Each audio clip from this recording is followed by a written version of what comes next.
ಅನುಮಾನ ಎಷ್ಟೇ ಇರಲಿ, ಸಾಧನೆ ಮಾಡೋ ಗುರಿ ನಿನ್ನಲ್ಲಿರಲಿ. ತುಳಿಯೋರು ಎಷ್ಟೇ ಜನ ಇರಲಿ, ಬೆಳೆಯೋ ಮನಸ್ಸು ನಿನ್ನಲ್ಲಿರಲಿ. ಒಂದು ಕಲ್ಲು ಶಿಲೆಯಾದರೆ ಕೈ ಮುಗಿದು ನಮಸ್ಕಾರ ಮಾಡ್ತಾರೆ, ಅದೇ ಮೆಟ್ಟಿಲಾದರೆ ತುಳಿದು ಚಪ್ಪಲಿಯನ್ನು ಬಿಡ್ತಾರೆ. ನಿನ್ನ ಜೀವನ ಕೂಡ ಹಾಗೆ.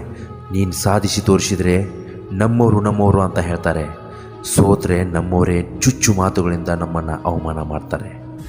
ಕೆಲವು ಜನ ಮನುಷ್ಯತೆಯಿಂದ ಬದುಕ್ತಾರೆ, ಇನ್ನೂ ಕೆಲವು ಜನ ಇನ್ನೊಬ್ಬರ ಮನಸ್ಸನ್ನು ಒಡೆಯುತ್ತಾ ಬದುಕ್ತಾರೆ. ಇದೇ ಪ್ರಪಂಚ. ಇವರೆಲ್ಲರನ್ನು ನೀನು ಗೆಲ್ಲಬೇಕು. ಇಂತಹ ಜನರನ್ನು ನೀನು ಸೋಲಿಸಬೇಕು. ನಿಭಾಯಿಸಲು ಯೋಗ್ಯತೆ ಇಲ್ಲದ ವ್ಯಕ್ತಿಗೆ ಅಧಿಕಾರವಾಗಲಿ ಜವಾಬ್ದಾರಿ ಆಗಲಿ ಕೊಡಬಾರ್ದು. ಒಂದು ವೇಳೆ ಕೊಟ್ಟರೂ ಲಾಭ ಇಲ್ಲ. ಯಾಕಂದರೆ ಬಂಗಾರವೇ ದೊಡ್ಡದು ಅಂತ ತಿಳಿದ ಮೂರ್ಖರಿಗೆ ವಜ್ರದ ಬೆಲೆ ಗೊತ್ತಿರೋದಿಲ್ಲ, ಗೊತ್ತಾಗೋದು ಇಲ್ಲ. ಸುರಿದು ಹೋದ ಮಳೆ ಸರಿದು ಹೋದ ಸಮಯ ಮತ್ತೆಂದು ಸಿಗಲ್ಲ. ಹಾಗಂತ ಅದರೊಳಗೆ ನೀನು ಕಳೆದು ಹೋಗಬೇಡ. ಕೈಯೊಳಗೆ